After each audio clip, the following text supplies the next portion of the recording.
Spine surgery सुनते ही डर लगता है। स्पाइन सर्जरी अगर एडवाइस की है गई है तो सबसे पहला क्वेश्चन माइंड में आता है, क्या मुझे स्पाइन सर्जरी के बाद पैरालिसिस मतलब हाथों या पैरों में कमजोरी आना कंपलसरी है, या फिर मुझे एक जगह पे बैठा तो नहीं रहना पड़ेगा डॉक्टर साहब। ये सारी चीज़ें जब आपके माइंड में आती हैं तो आज इस वीडियो के माध्यम से हम आपका जो डाउट है कि स्पाइन सर्जरी के बाद पैरालिसिस मतलब कमजोरी या वीकनेस ज़रूरी आता है या आना ज़रूरी होता है क्या, इस क्वेश्चन का आंसर हम देने की कोशिश करेंगे और इससे जुड़ी हुई सारी आपके डाउट्स क्लियर कर देंगे। मैं doctor Gaurav Chamle, consultant neuro endoscopic spine surgeon, Chhatrapati Sambhajinagar, आपको इस वीडियो के माध्यम से बता सकता हूँ कि पैरालिसिस या कमज़ोरी ऑपरेशन के बाद होती है या नहीं होती है। अगर नहीं होती है तो उसके कारण क्या है, अगर होती है तो उसके कारण क्या है। और सबसे इम्पॉर्टेंट चीज़ ये है कि कोई भी स्पाइन सर्जरी से डरना बिल्कुल भी नहीं चाहिए। देखा जाए तो पैरालिसिस का डर पेशेंट को क्यों लगता है। पैरालिसिस मतलब लकवा जो ब्रेन के हेमरेज से या ब्रेन के स्ट्रोक से आता है, वो पैरालिसिस की बात नहीं कर रहे हैं। कई लोगों को डाउट आएगा कि हम क्या वो पैरालिसिस की बात कर रहे हैं क्या। नहीं, जो क्वेश्चन पेशेंट के माइंड में होता है कि डॉक्टर साहब ऑपरेशन करने के बाद हमारे पैरों की नस कट तो नहीं जाएगी, या फिर मैं बेड रिडन हो जाऊंगा, या फिर मैं चल नहीं पाऊंगा। ये सारे जो क्वेश्चंस पेशेंट के माइंड में आना स्वाभाविक है। उनको किसी को भी ये क्वेश्चन अपने माइंड में आएंगे ही, क्योंकि कई पेशेंट्स हम आज से कई सालों पहले पुराने ज़माने के जो सर्जरी ऑपरेशंस होते थे जिनमें स्पाइन सर्जरी होने के बाद पेशेंट बेडरिडन हो जाते थे, ऐसे भी कई एग्जांपल्स पूरे सोसाइटी ने देखे हुए हैं। उस वजह से स्पाइन सर्जरी के बारे में एक फॉल्स परसेप्शन फैला हुआ है। उस चीज़ को बदलने के लिए आज के टाइम में लेटेस्ट टेक्नोलॉजीज जैसे कि minimal invasive endoscopic spine surgeries आ चुकी हैं, जो डे केयर सर्जरी मतलब दिन में 24 घंटे के अंदर आपको पेशेंट डिस्चार्ज करते हैं।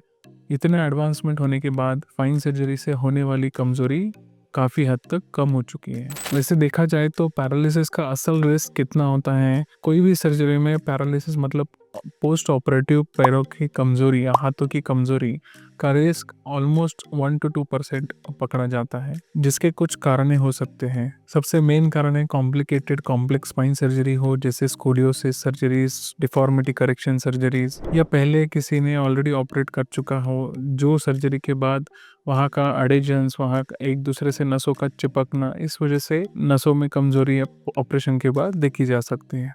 कोई पेशेंट्स को इन्फेक्शन हो चाहे, कोई पेशेंट्स ऑपरेशन के बाद थोड़ा सा जख्म भरने में टाइम लगता हो, जो इन्फेक्शन अंदर जाके नसों को डैमेज करता हो, ऐसे कंडीशंस में नसों का डैमेज मतलब कमज़ोरी या पैरालिसिस देखा जाता है। लेकिन सबसे ज़्यादा इम्पॉर्टेंट चीज़ ये है कि सर्जरी के बाद होने वाला पैरालिसिस को हम दो चीज़ों में डिवाइड कर सकते हैं। एक होता है ट्रांजिएंट पैरालिसिस, जिसका मतलब होता है कुछ हद तक के लिए ऑपरेशन के बाद 4 to 6 वीक तक का कमज़ोरीपना, और कुछ पेशेंट्स को जो होता है परमानेंट पैरालिसिस।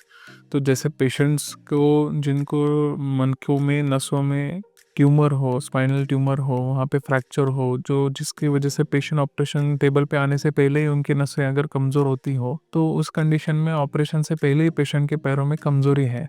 तो इसका मतलब ये नहीं हुआ कि ऑपरेशन के बाद वो कमज़ोरी बढ़ गई है, वो कमज़ोरी पहले से होती है। बट लोगों का परसेप्शन ऐसा होता है कि डॉक्टर साहब आपने तो ऑपरेशन हो गया लेकिन फिर भी अपने पैरों में कमज़ोरी वैसे की वैसी ही है। तो इसका मतलब ये है कि डॉक्टर की पूरी कोशिश करने के बावजूद वहाँ की नसों की जो कॉम्प्लेक्सिटी है, जो नसों का डैमेज है, वो रिवाइव नहीं हो पाया। इसका मतलब सर्जरी फेल होना या सर्जरी गलत होना ऐसा नहीं होता है। इसका मतलब है डॉक्टर ने कोशिश करने के बावजूद वो नसों का जो वीकनेस है वो परमानेंट था, फिर भी डॉक्टर ने पूरी कोशिश कर दी है। सर्जरी के दौरान या सर्जरी के बाद पैरों की कमज़ोरी या हाथों की कमज़ोरी, पैरालिसिस कम होने के लिए डॉक्टर्स कुछ टेस्ट करते हैं या कुछ प्रिकॉशंस लेते हैं। जैसे कि ऑपरेशन से पहले थरो पेशेंट का फुल बॉडी चेकअप किया जाता है। 2D को जो हार्ट की टेस्ट है वो की जाती है, बोन का डेंसिटी चेक किया जाता है। फिर ड्यूरिंग ऑपरेशन नसों को धक्का ना लगे इसलिए न्यूरो मॉनिटरिंग मतलब पेशेंट के नसों में करंट, लाइव करंट मेजर किया जाता है, जिसकी वजह से ऑपरेशन के दौरान नसों को धक्का ना लगे।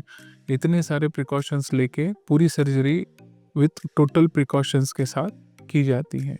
स्पाइन सर्जरी के लिए सही सर्जन और सही टाइमिंग कितनी ज़रूरी है। तो वैसे देखा जाए तो स्पाइन सर्जरी ये पूरा खेल या पूरा जो प्रोसेस है ये correct surgeon and correct timing के ऊपर ही डिपेंड होता है।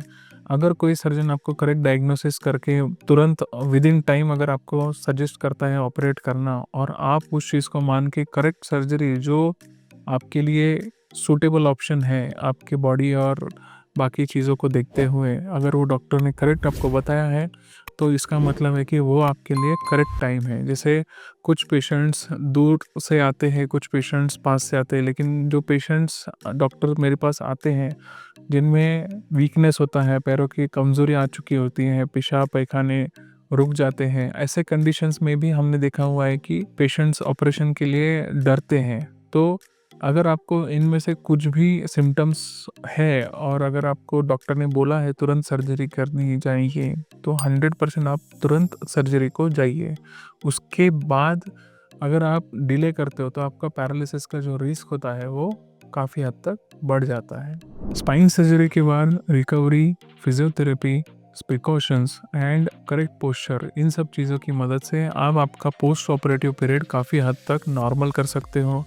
और आज के टाइम में लेटेस्ट एडवांसमेंट जैसे कि endoscopic spine surgery, minimal invasive surgeries, इस सारी टेक्नोलॉजी की मदद से spine surgery is now almost a safe surgery.